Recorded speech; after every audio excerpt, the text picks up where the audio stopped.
الحمدللہ وحدہ لا شریک لہ والصلاۃ والسلام علی من لا نبی بعد۔ پارہ نمبر 24 سورہ زمر چل رہی تھی۔ اللہ تعالیٰ نے پارہ نمبر 24 کے شروع میں یہ بات سمجھائی کہ دیکھیں ایک وہ شخص ہے جو اللہ پہ جھوٹ بولتا ہے، ایک وہ ہے جو سچ بولتا ہے۔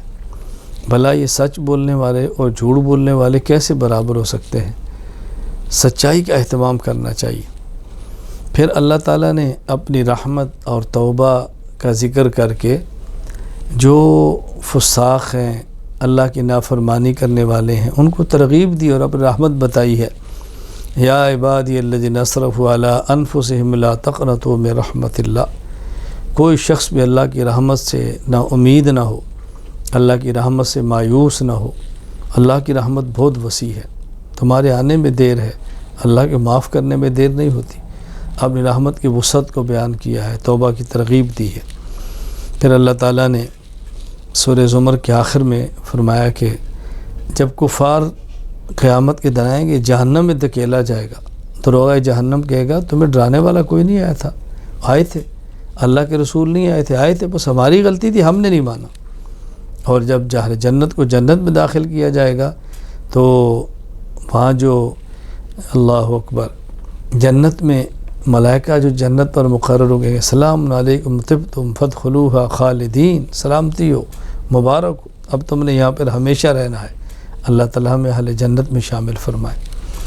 سورۃ المؤمن، اس صورت میں کیونکہ ایک شخص کا ذکر ہے جس کے لیے اللہ فرماتا ہے وقال رجل مؤمن من آل فرعون، تو صورت کا نام ہی سورہ مومن رکھ دیا گیا ہے۔ اہل ایمان کے لیے اس صورت میں ملائکہ کی دعاؤں کا ذکر ہے۔ اہل ایمان کتنے خوش قسمت ہیں کہ جن کے لیے فرشتے ملائکہ دعائیں کرتے ہیں، یا اللہ ان کو عذاب سے بچا، ان کو جنت میں داخل فرما۔ مومنین کے گھر والوں کے لیے دعائیں کرتے ہیں ملائکہ، اے اللہ ان کو جہنم سے محفوظ فرما۔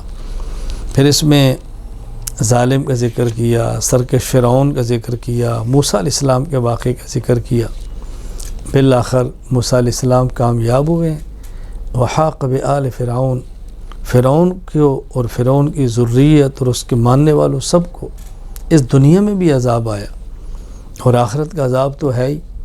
ایک عذاب ہے جو قبر اور برزخ میں آتا ہے، اسے عرض نار کہتے ہیں۔ النار یعرضون علیہا غدوا، عرض نار، آگ پیش ہوتی ہے۔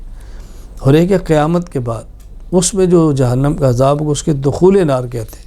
وَيَوْمَ تَقُومُ السَّاعَةُ أَدْخِلُوا آلَ فِرْعَوْنَ، تو فرعونیوں کے عذاب کا ذکر فرمایا ہے۔ موسیٰ علیہ السلام اور ماننے والوں کے نجات کا ذکر فرمایا۔ پھر یہاں اللہ تعالیٰ نے وعدہ کیا ہے کہ ہم اپنے نبیوں کی، ان پر ایمان لانے والوں کی مدد اور نصرت کرتے ہیں۔ مدد اور نصرت کا معنی صرف یہ نہیں ہے کہ میدان جنگ میں غالب ہوتے ہیں، حق کا بول بالا ہوتا ہے۔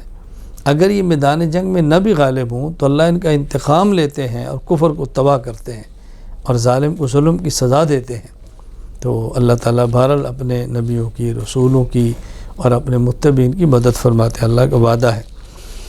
اللہ تعالیٰ نے پھر یہاں سورت کے آخر میں بات سمجھائی ہے کہ دیکھو ایک بات یاد رکھ لو، اللہ تعالیٰ کی سنت ہے، یہ ہمیشہ سے حق غالب آتا ہے، باطل ختم ہوتا ہے، کفر کو کفر کی سزا ملتی ہے، ایمان والوں کو اللہ ایمان کی بنیاد پہ نجات دیتے ہیں۔ یہ اللہ کا قانون ہے جو ہمیشہ رہنا ہے۔ سورہ حامیم سجدہ، سورت کا آغاز حامیم سے ہے۔ یہ حروف مقطعات ہیں، مقطعاتن کی جمع ہے، قطعن سے ہے جس کا معنی کاٹنا۔ حامیم الگ الگ پڑھا جاتا ہے، اس لیے ان کو حروف مقطعات کہتے ہیں۔ اور اس میں جو کہ سجدہ بھی ہے، اس لیے سورت کا نام ہی حامیم سجدہ ہے۔ اللہ تعالیٰ نے اپنے پیغمبر سے فرمایا ہے کہ آپ اپنا تعارف کرائیں، آپ اپنی بات سمجھائیں کہ میں تم سے مطالبے نہیں کرتا، میں ایک بشر ہوں، انسان ہوں، تمہیں سمجھانے کے لیے آیا ہوں۔ نبی بشروں میں سے ایک بشر ہوتا ہے، انسانوں میں سے انسان ہوتا ہے، لیکن باکمال انسان ہوتا ہے، بشر اکمل ہوتا ہے، انسان کامل ہوتا ہے۔ اللہ تعالیٰ اس کو نبوت کا تاج پہنا کر لوگوں کی طرف بھیجتے ہیں۔ پھر اللہ تعالیٰ نے جو پہلے قومیں گزری ہیں ان کے انجام بد کا ذکر کیا ہے کہ جو پہلے قومیں تھی، قوم عاد ہے، قوم سمود ہے، قوم موسیٰ ہے، وہ پیغمبر پر ایمان نہیں لائے، نبیوں پر استاتی رہیں، بالآخر برباد ہو گئی۔ اور اگر تم ایسے کرو گے تو تم بھی ہلاک اور برباد ہوگے۔ تمہارے ساتھ بھی یہ معاملہ ہوگا۔ تو یوں اللہ تعالیٰ نے سورت میں یہ بات سمجھائی ہے۔ ہمیں بھی چاہیے کہ ہم حق والوں کا ساتھ دیں اور اہل باطل سے دور رہیں۔ پھر اللہ کریم نے اس بات کا اہتمام فرمایا ہے آخر میں کہ مومنین کا ذکر فرمایا۔ فرمایا اہل ایمان کی شان ہے کہ وہ جب ربنا اللہ کہتے ہیں تو ڈٹ جاتے ہیں، مصائب اور مشکلات کو دیکھ کر حق کو چھوڑتے نہیں ہیں، حق کا ساتھ دیتے ہیں۔ نتیجہ کیا نکلتا ہے؟ اللہ کے مہمان بنتے ہیں، اللہ کی رحمتیں نازل ہوتی ہیں، اللہ پھر ان کو حزن و غموں سے محفوظ فرما لیتے ہیں۔ اور اللہ تعالیٰ نے مومن کی شان کیا بیان فرمائی ہے؟